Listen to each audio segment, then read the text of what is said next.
크리스마스에는 추운 날씨와는 관계없이 따뜻한 느낌이 들곤 하는데요. 여기엔 어떤 이유가 있는 걸까요?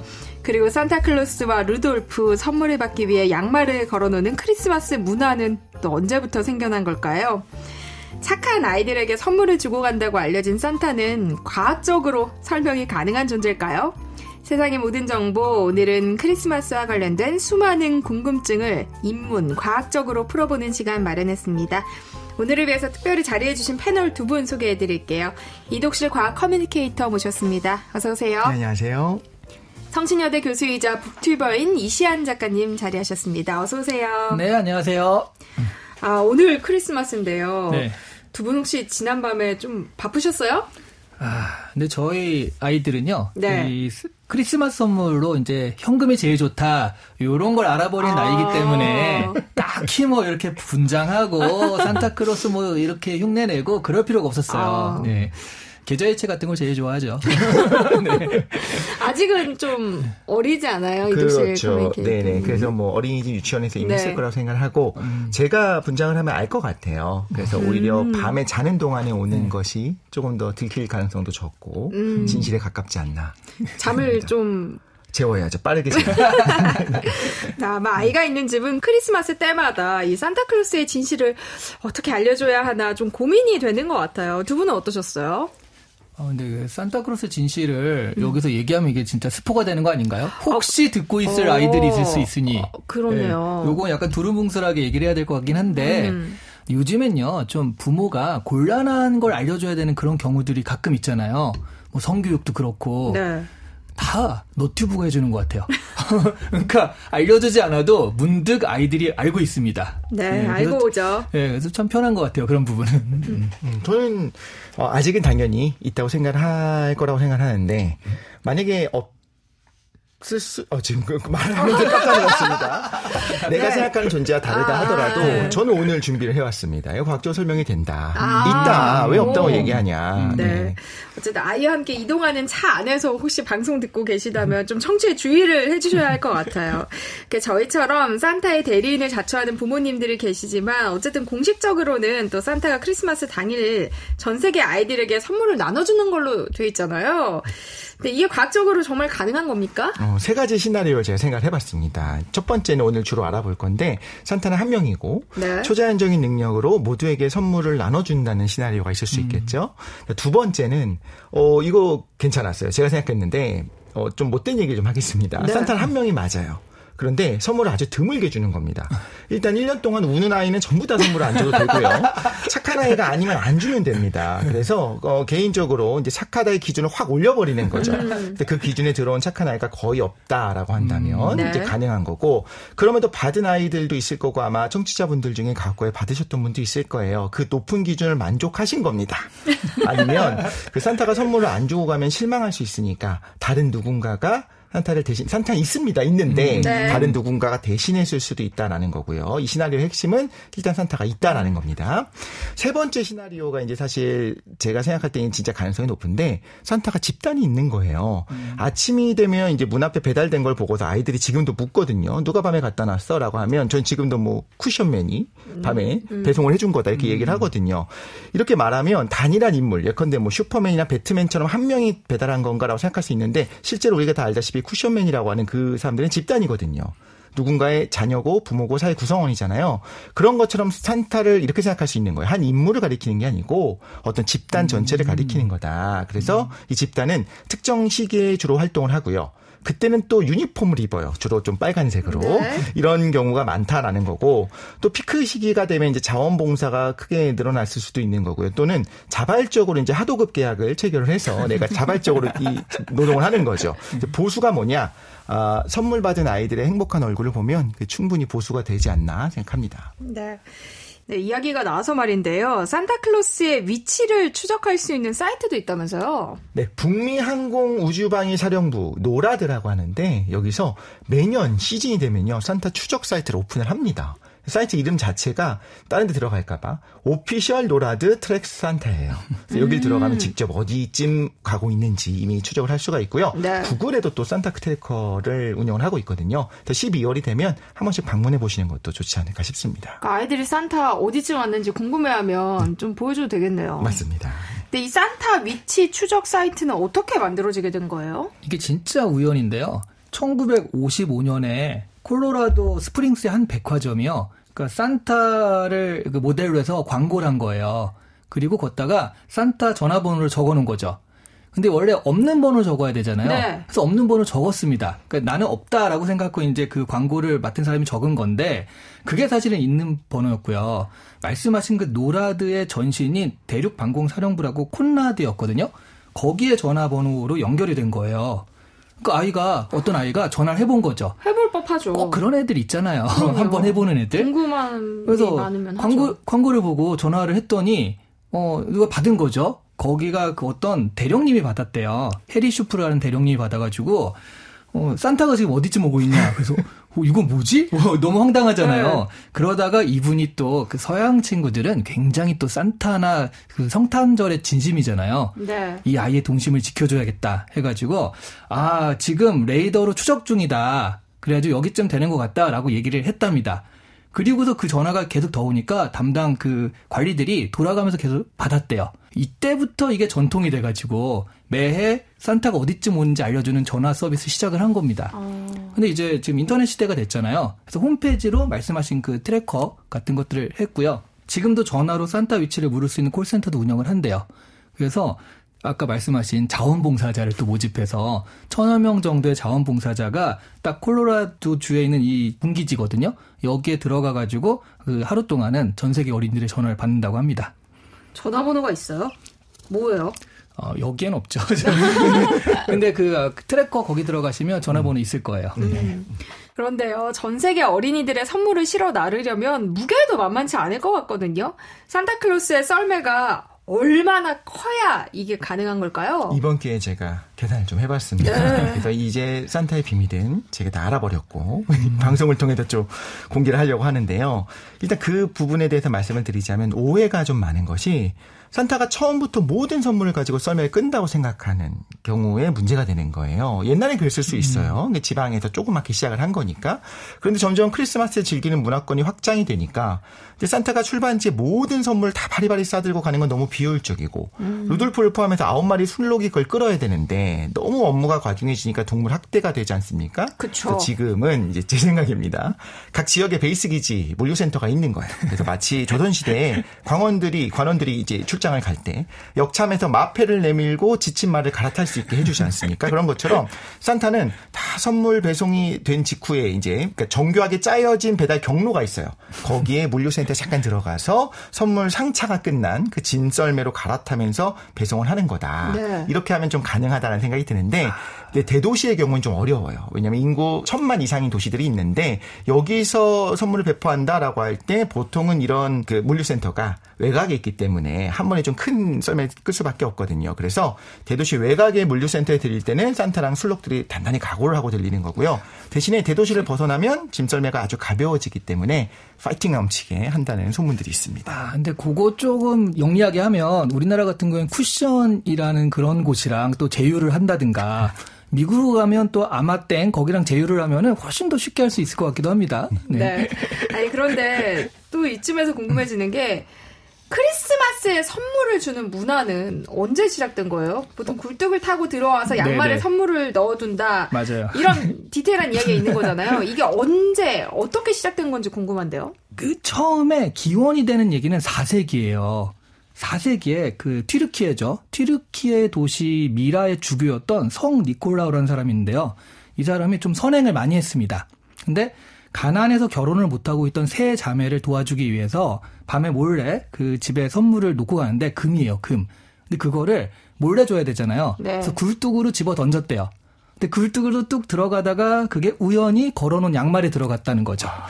이 정도 되면 약간 너무 도시전설 아닌가 하는 생각이 들긴 하는데 그때부터 이제 지금같이 됐다라고 하지만 요거는 이제 기원에 대한 이야기고요. 실제로 어떤 유래의 시작은 12세기의 프랑스 수녀들이요. 이 니콜라우 축일 전날에 12월 5일에 가난한 아이들한테 선물을 나눠주기 시작을 했다고 합니다. 그리고 또 좀 못되게 군 아이들 있죠. 그런 아이들은 또 혼내주는 전통도 그때 있었다고 그래요. 그러니까 그런 것들이 17세기 아메리카 신대륙으로 들어오는 네덜란드 사람들이 그 얘기를 갖고 들어왔거든요. 근데 네덜란드어로 이걸 발음하면 신터클라스 이렇게 된다고 해요. 그래서 이게 영어가 되면서 지금의 미국에서 산타클로스라는 이름이 확정이 된 거죠. 근데 산타클로스의 실존 인물인 성 니콜라스는 검은 주교복을 입고 다녔다고 하던데요. 네. 근데 어쩌다가 산타클로스가 지금의 이 빨간 옷을 입은 할아버지의 모습으로 각인이 된 건가요? 이게요. 한 번에 그렇게 된 게 아니라 되게 점진적으로 가요. 원래 주교였잖아요. 네. 그러니까 검은 사제복을 입고 다닌 겁니다. 근데 1863년에 미국 시사 만화가가 이걸 그릴 때 잡지에 그때는 이제 검은색은 검은색인데 좀 후덕하게 그린 거예요. 그전에 푸근한 네, 그전에 호리호리한 느낌으로. 네. 그러니까 괜히 좀 날카로운 느낌이잖아요. 후덕하게 그려가지고 좀 이건 후덕한 사람이다가 됐어요. 그로부터 한 10년 정도 지난 다음에 또 크리스마스 카드를 인쇄하는 인쇄업자가 산타클로스를 인쇄를 하는데 붉은색 옷을 입혔답니다. 처음으로. 그러면서 붉은 모자를 쓰고 붉은색 옷을 입은 후덕한 사람의 이미지가 딱 형성이 되었다. 이게 정설이고요. 네. 또 하나의 되게 재밌는 설이 있죠. 코카콜라가 여기 등장을 하는데요. 네. 코카콜라가 현대적인 붉은색 산타 이미지를 만들었다라는 이야기가 있고요. 심지어 코카콜라가 자기 홈페이지에도 우리가 만들었어라고 해서 정설이라고 홍보를 하고 있기도 하거든요. 그러니까 그 산타가 붉은색을 입고 있잖아요. 코카콜라가 좀 붉은색에다가 탄산이니까 거품이 있잖아요. 그래서 이제 수염을 풍성하게 달아가지고 거품 같은 느낌을 줬다, 만들었다 이렇게 얘기를 해요. 그게 1931년부터 시작이 된 거거든요. 코카콜라 광고에 이 산타를 이렇게 그렸는데 근데 사실 앞서의 산타들이 좀 붉은색이나 다 있었잖아요. 근데 코카콜라가 여기서 인정할 만한 건 뭐냐면 산타가 그전까지는 좀 날카로운 이미지였어요. 후덕하지만 아이들한테 그렇게 친근하고 그런 이미지가 아니라 엄격한 이미지. 왜냐하면 주교잖아요. 종교의 지도자니까 이건 해야 돼, 안 해야 돼, 막 이렇게 야단도 치고 그런 이미지였는데 코카콜라가 오면서 따뜻하고 친근한 이미지가 됐다. 그래서 뭐 광고에 보면 아이들한테 장난감을 주러 갔다가 냉장고에 코카콜라를 보고 몰래 훔쳐먹다가 아이들한테 들키는 이런 모습들. 그러면서 굉장히 친근한 산타 이미지를 만들어냈다라는 면에서 코카콜라 이야기도 틀린 건 아니에요. 네. 그런데 코카콜라는 왜 산타클로스를 모델로 삼았을까요? 코카콜라는 우리가 여름과 겨울로 치면 여름에 좀 더 어울리는 음료잖아요. 네. 옛날엔 그게 더 그래서 여름에만 거의 팔렸대요. 그래서 이거 어떻게 겨울에 팔 수 있을까 하다가 겨울하면 생각나는 가장 상징적인 아이콘이 뭐냐? 그게 산타클로스였던 거예요. 그래서 산타클로스가 이걸 먹게 하자라고 해서 산타클로스 광고가 등장을 했다고 합니다. 그런데 그게 전통이 돼가지고 지금도 코카콜라는요. 12월 시즌이 되면 항상 이 산타클로스 광고가 등장을 해요. 이번에 2024년에도 AI로 만든 산타클로스가 막 배달을 하는 장면을 광고로 했거든요. 네. 그래서 계속 코카콜라 하면 산타 이렇게 이미지를 만들어가고 있죠. 북극곰도 어쩌면 그렇게 겨울에 맞아요. 추운 데서도 먹어도 맛있다 약간 이런 이미지가 있었나 봐요. 맞아요. 네. 그럼 또 상업적인 계산이 들어가 있다는 게 좀 씁쓸하네요. 근데 산타클로스는 늘 좀 똑같은 모습이잖아요. 상대성 팽창 이론을 적용해보면 이것도 설명이 가능하다면서요. 네, 이걸 어떻게 적용할 수 있을까 제가 계산을 좀 한번 해봤어요. 일단 산타가 어떻게 배달을 해야 되느냐. 하늘을 나는 겁니다. 공중을 날아야 돼요. 그래서 선물을 어떻게 배달을 할 거냐면 스마트 드론을 이용해서 한 20km 정도 상공에서 성층권에서 선물을 살포해야 되는 상황을 가정했습니다. 그래야지만 이제 배달을 할 수가 있습니다. 굉장히 높은 곳이에요. 굉장히 높고 그런데 이렇게 하면 어떤 장점이 있냐면 그냥 선으로 쑥 지나가기만 해도 그 아래쪽에 반지름이 10km 정도 되는 원에 전부 다 선물을 뿌리면서 갈 수가 있는 거예요. 그래서 이렇게 했을 때 육지를 얼마나 쓸어낼 수 있을까 제가 계산을 한번 해봤더니 말하자면 인공위성이 육지를 스캔하는 것처럼 그렇게 날아가면 이제 배송이 된다는 거예요. 그럼에도 불구하고 시간이 모자릅니다. 대략 950만 킬로미터를 움직여야 되는데 이 배달할 수 있는 시간이 많지가 않아요. 정말 길게 잡아 한 47시간 정도 됩니다. 왜 그러냐면 극지방은 해가 뜨지를 않아요. 아예. 백야예요. 그러니까 거기는 좀 여유 있게 배송을 해도 되고 그리고 남쪽으로 오면 올수록 점점 이제 해가 길어지게 되잖아요. 런던의 경우에는 일출이 8시고 일몰이 4시예요. 그러니까 이런 데는 굉장히 밤이 길기 때문에 시간을 확보하기 쉽거든요. 그러니까 이렇게 스캔하면서 날아가면서 950만 킬로를 47시간 동안 가려면 계산해봤더니 시속 20만 킬로로 움직입니다. 썰매가요. 그러니까 초속 55km에 엄청난 속도죠. 인공위성보다 훨씬 빠른 거고 뭐 대기권에 재진입하는 그 대륙간 탄도미사일 속도보다 훨씬 빠른 겁니다. 이렇게 빨라지면 지금 말씀하신 그 상대성 이론의 시간 팽창이 효과가 나타나는데 네. 아주 조금 나타납니다. 아주 조금 나타나서 한 10년 정도 지났을 때 며칠 정도 젊은 정도밖에 안 되기 때문에 이거로는 시간 팽창을 얘기하기는 힘들고 그거보다는 아까 성층권을 날아간다고 했잖아요. 네. 오존에 의해서 피부 손상도 좀 있고 플라즈마가 심하게 되게 굉장히 뜨거워지거든요. 그래서 뭐 피부 건조, 노화 이런 게 더 심각해지기 때문에 제가 생각할 때 가능한 과학적 대답은 2개가 있습니다. 첫 번째는 항노화, 두 번째는 저온 수면이 있어요. 아직 실생활에서 연구 중인 과제인데요. 항노화는 어떤 거냐면 텔로미어라고 들어보셨죠? 우리가 DNA가 분열할 때마다 조금씩 짧아지는데 그렇기 때문에 끝부분엔 중요한 정보가 없고 다 쓸데없는 내용들이 채워져 있어요. 이걸 텔로미어라고 부르게 되고 이 텔로미어가 만약에 길다면 혹은 저절로 다시 분열이 된다라고 한다면 그 세포는 무한 분열이 가능한 상황이 되는 거예요. 이와 관련된 노화가 안 오는 겁니다. 그래서 산타는 처음부터 혹은 어떤 이유로 텔로미어를 복원하는 그 텔로머레이즈라고 하는 효소가 있는데 이 활성이 높은 초인일 수가 있다. 그래서 안 늙는다. 첫 번째 시나리오고요. 네. 두 번째는 그래도 세포 분열은 무한히 할 수 있어도 자외선이나 여러 오염물질, 발암물질, 활성산소 그리고 정상세포 분열을 할 때도 조금씩 오류가 생겨요. 그래서 진화가 가능한 건데 이런 복제 오류에서 자유로울 수가 없잖아요. 오래 살면 무조건 문제가 생깁니다. 그래서 이걸 줄이기 위해서 생체 활성 자체를 낮추는 게 있어요. 잠을 자는 거죠. 말하자면 냉동인간까지는 아니지만 심부 체온을 낮추고요. 세포 활성을 아예 낮춰버리면 그 세포는 노화가 거의 정지해요. 그냥 실제로 생활 자체가 안 되는 거예요. 삶이 거의 정지한 상태입니다. 그래서 크리스마스 시즌에만 계속 활동을 하고 다시 동면이 아니고 이제 하면 휴면의 일종인 하면 여름잠이 들어가는 거죠. 근데 잘 때는 체온을 낮추고 차갑게 유지한 상태로 뭐 행성간 여행 같은 거 할 때 이런 장면들이 좀 SF 영화에 나오거든요. 그래서 제가 생각해봤을 때 산타가 왜 고위도 지방에 사는 건가? 그 지방은 여름에도 선선해요. 그래서 이런 냉방에 유리해서 여름잠을 위해서가 아닐까 이렇게 생각해봤습니다. 그러면 이 산타의 그 트래커를 잘 찾아가지고 산타만 납치할 수 있으면 그 사람을 연구하면 인류가 엄청난 생로병사의 비밀을 알게 되는 거잖아요. 제가 그 말을 여기다 하려다가 혹시나 산타를 우리가 납치하려고 할까 봐. 왜냐하면 텔로머레이즈 활성이 높은 사람이 있다라고 하는 거는 굉장한 거거든요. 그렇죠. 그래서 그 부분에 이제 산타를 위해서 제가 좀 고민을 한번 해봤습니다. 보호를 위한 해봤습니다. 네. 아니, 그래서 노라드가 추적한 이유가 다 그것 때문이라는 뒷얘기가 있기도 했습니다만. 네. 그렇군요. 무섭습니다. 산타 이야기할 때 또 빼놓을 수 없는 존재가 루돌프잖아요. 근데 산타는 왜 여러 파트너 가운데서 술록을 선택했을까요? 요거는 좀 단순한 대답인 것 같아요. 일단 술록이 강인하고 추위에도 강하고 전통적으로 고위도 지방 문화에서는 썰매를 끄는 동물이 뭐냐라고 하면은 술록입니다. 낙타가 좀 이상하잖아요. 고위도 지방에 술록이 있는 거예요. 그래서 자연스럽게 썰매를 끄는 술록이 파트너 선택이 됐는데 이것이 전통이 되면 그냥 고용이 승계되는 겁니다. 그래서 교황청의 예를 들어보면 16세기의 스위스 용병들이 굉장히 용맹하게 교황을 지킨 적이 있었어요. 그래서 전멸당할 때까지 다른 용병들 다 도망가는데 스위스 용병만 끝까지 지켰어요. 이런 역사적 사건이 한 번 있거든요. 그 이후에 지금까지 계속 스위스 용병만 써요. 뭘 의미하는 거냐? 하나의 중요한 사건이 있고 그 상징성이 있고 전통이 되게 되면 교체하지 않고 쭉 가는 겁니다. 그러다 보니까 순록을 쓰는 게 아닌가라는 생각을 하게 되는 거죠. 근데 루돌프가 사슴코 빨갛잖아요. 네. 근데 이게 과학적으로 좀 근거가 있다면서요. 처음부터 근거는 좀 있었습니다. 원래 일단 순록은 코에 모세혈관이 많아요.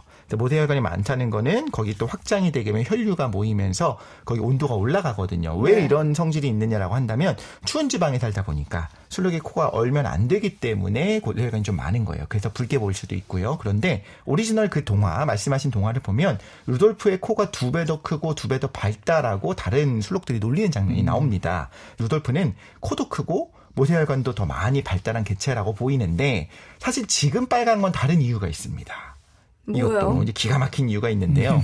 아까 이 썰매가 초속 55km로 달리고 있다고 했지 않습니까? 이러면 어떤 문제가 생기냐면요. 그 로켓이 대기권에 재진입할 때 어떤 영화 같은 걸 보면 빨갛게 달아오르잖아요. 네. 굉장히 빨리 움직이게 되면 그러니까 썰매나 루돌프가 엄청난 속도로 지금 돌진을 하는 거예요. 공기 중에. 그러면 그 앞쪽에 있는 공기들이 옆으로 피하지를 못하고 그대로 주사기 안에 있는 것처럼 압축이 쑥 돼버리게 됩니다. 그럼 온도가 확 하고 올라가거든요. 그래서 그 영화에 보면 로켓이 불덩어리처럼 달아올라서 떨어지는 것처럼 보이잖아요. 이게 대기에 있는 그 공기가 압축돼서 뜨거워지는 거예요. 그 말은 무슨 뜻이냐. 지금 이 산타의 썰매는 루돌프가 제일 앞에 있거든요. 네. 그 앞에가 달아오르고 있는 겁니다. 플라즈마화가 돼서 온도가 보통 수천 도에서 초속 55km 정도면 아마 2만 도 정도까지 될 것 같아요. 온도 굉장히 뜨겁습니다. 그래서 루돌프 코는 이제 뜨거워서 달아오른 거다. 그러니까 당연히 가급적이면 빠르게 가야 되니 공기가 희박한 곳으로 다녀야 되니까 우존이 있음에도 불구하고 성층권까지 왜 올라갔느냐라고 한다면 그걸 위해서 올라간 게 아닐까라는 생각이 들고요. 그리고 우리가 걱정하는 게 좀 춥지 않을까 걱정하는데 네. 그렇게 빨리 움직이면 춥기는커녕 온도가 굉장히 높습니다. 그래서 오히려 추운 걱정을 하지 않아도 된다. 이거 들으면 들을수록 이 어린애를 내보내는 절대 안 되겠다. 그렇죠. 네, 성체가 분명하다. 확신이 드네요. 지금 이 방송은 동심을 갖고 계신 어른들만 들으셔야 될 것 같아요. 지금 아슬아슬합니다. 산타클로스 마을은 핀란드에 있잖아요. 네. 근데 이거는 어떻게 정해진 거예요? 앞서서 왜 산타클로스의 실존 인물인 성 니콜라스는 튀르키예에 있잖아요. 네. 이게 지금 동심을 지켜야 된다라고 하셨는데 이거야말로 한마디로 말씀드리면요. 네. 핀란드 관광청의 힘입니다. 핀란드 관광청의 노력이에요.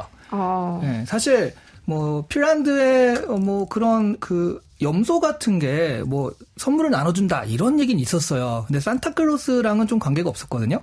근데 사실 핀란드 하면 겨울 시즌에 너무 어울리잖아요.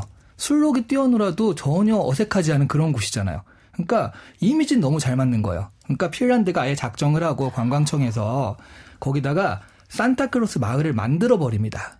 한 지역에. 네. 그리고서 이거를 전 세계적으로 홍보를 해요. 아예 산타 사무실을 만들었거든요. 그리고 홍보를 하고, 관광객이 오면은 거기 산타클로스 만날 수 있게 해주고요. 무엇보다 전 세계 어린이들이 편지를 보내요, 거기에. 그러면 거기서 전 세계 어린이들한테 그 편지에 답장을 해줍니다. 그러다 보니까, 12개 국어를 구사하는 비서들이 산타를 도와서 그걸 다 답장을 해주고 있다고 그래요. 이렇게 열심히 일하거든요. 심지어 2024년 올해죠. 올해도 핀란드 에어랑 공식적으로 협찬을 해가지고 그 핀란드 에어가 산타 공식 비행사거든요. 거기서 한국에 산타를 파견을 했어요.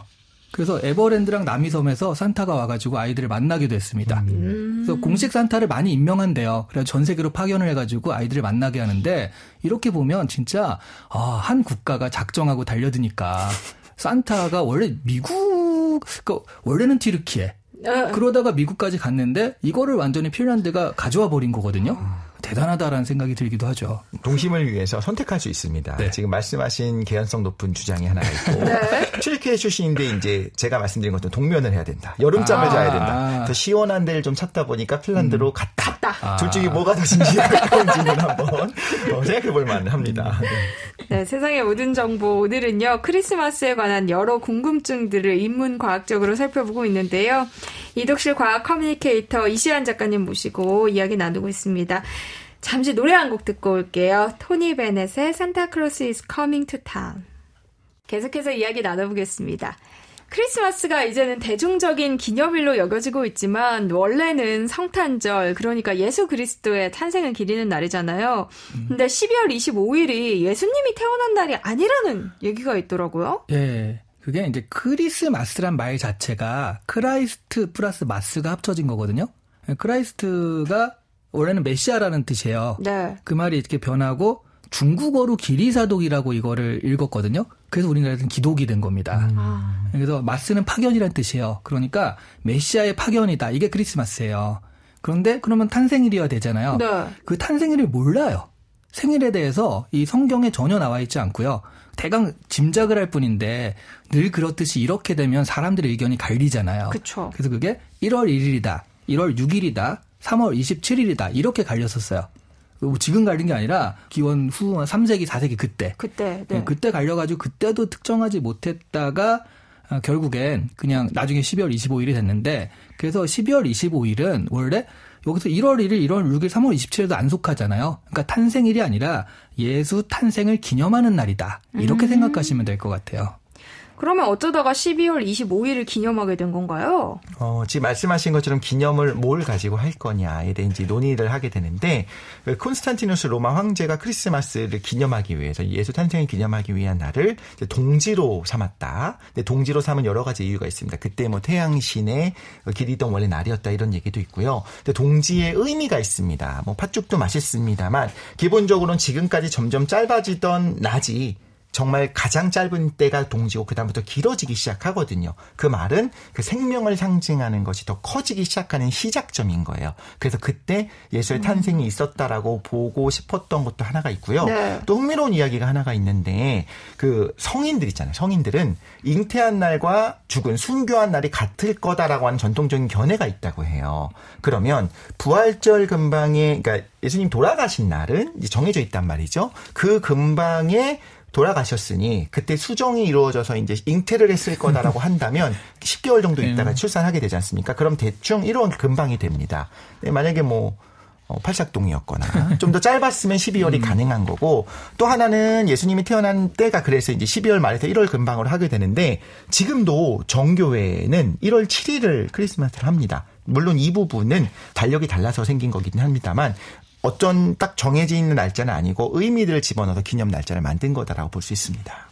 그런데 동지는 12월 22일 아니에요? 네. 그래서 요거를 좀 하나 재밌는 걸 말씀을 드리자면 달력이 달라서 그런데 이제 역법, 달력을 좀 생각을 한번 해볼게요.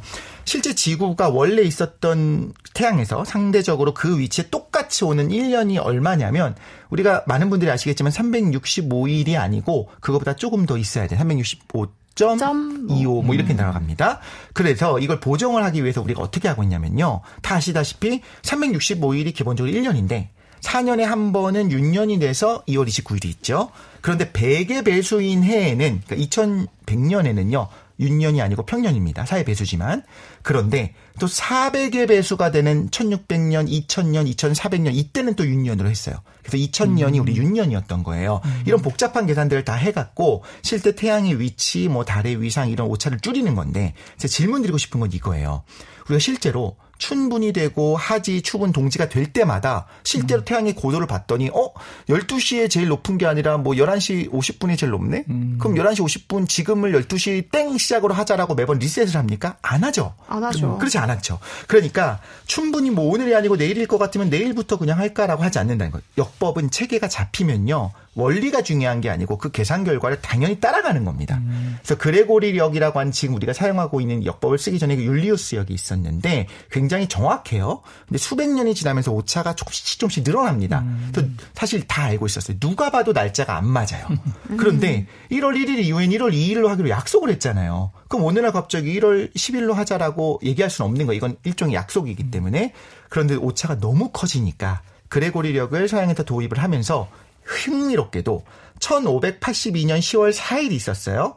그 다음 날이 10월 5일이 아니라 10월 15일로 해버립니다.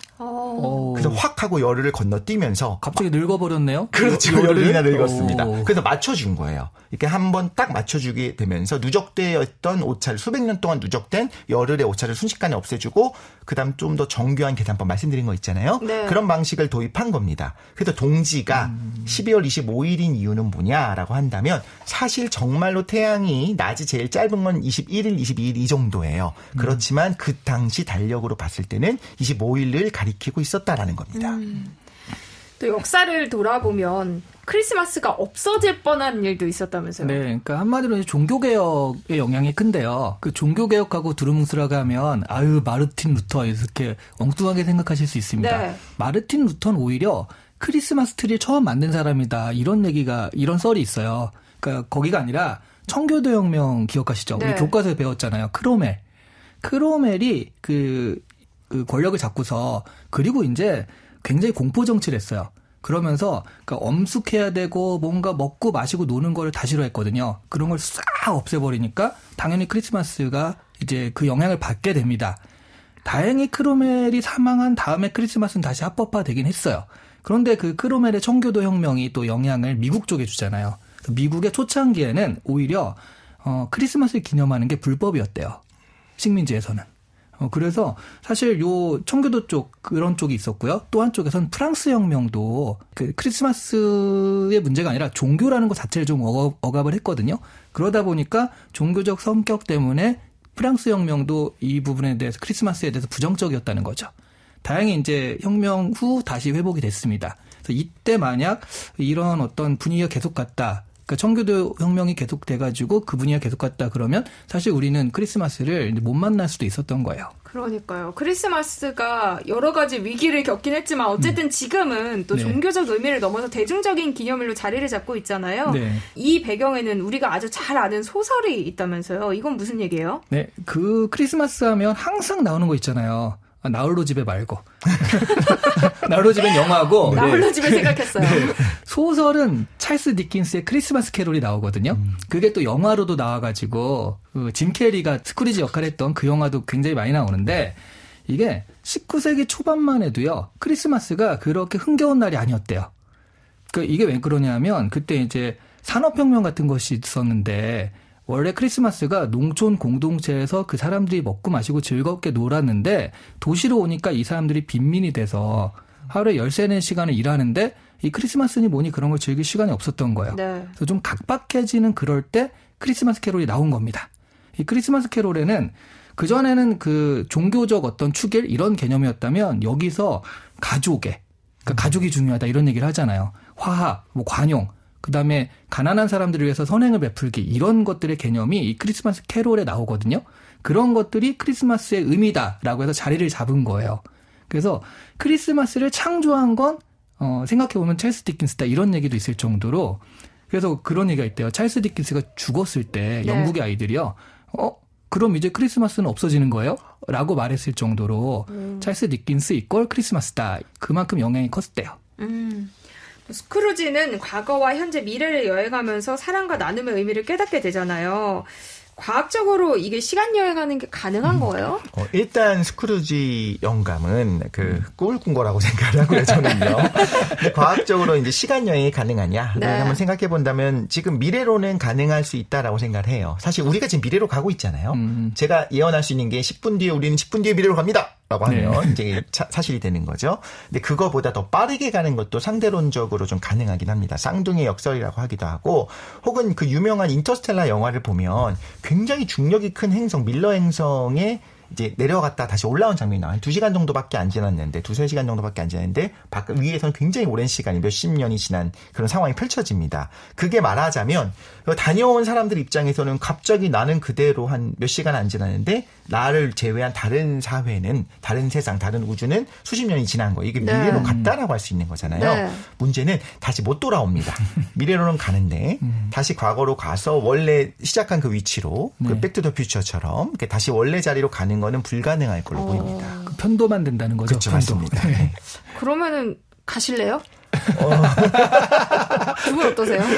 근데 이런 얘기는 하더라고요. 저는 싫어요. 저는 원하지 않는 이유가 그래서 사랑하는 가족들을 못 만날 수 있는 거잖아요. 그게 되게 중요하다는 걸 알았어요. 네. 근데 하나의 좀 호기심 많은 인류의 한 사람을 생각해 보면 솔직히 한 400년 뒤에 어떤 모습일지 너무 궁금하지 않아요? 우리 10년 뒤도 상상하기 힘든데 그러니까. 500년 뒤, 1000년 뒤에 어떤 공동체를 이루고 어떻게 인류가 살아는 있을까? 저는 그런 생각이 드는데 작가님은? 저는 그러니까 인터스텔라에 그게 나오잖아요. 그러니까 미래로 갔는데 딸이 자기보다 늙어가지고 딸의 죽음을 봐야 되잖아요. 맞아요. 그런 거는 되게 슬플 것 같은데 또 반면에 지금 400년 후에 간다. 그러면 지금 제 이름으로 그 땅을 조그맣게 하나 사놓고 400년 있다 가면은 그 땅의 가치가 아니 저는 지금 이덕실 과학 커뮤니케이터님 대답 들으면서 이렇게 크리스마스에 정말 잘 어울리는 따뜻한 대답이신 것 같아요. 이렇게 말씀드리려고 했는데 이재현 작가님 갑자기 밸런스를 맞춰야죠. 또 이렇게 현실을 중시하는 사람도 있으니까 여러 사람을 대변하는 겁니다. 네, 알겠습니다. 자, 여러 가지 이야기들 나눠봤는데요. 벌써 마칠 시간입니다. 크리스마스를 인문 과학적으로 풀어주신 이독실 과학 커뮤니케이터 그리고 성신여대 교수이신 이시안 작가님 오늘 함께해 주셔서 감사합니다. 고맙습니다. 네, 고맙습니다. 감사합니다.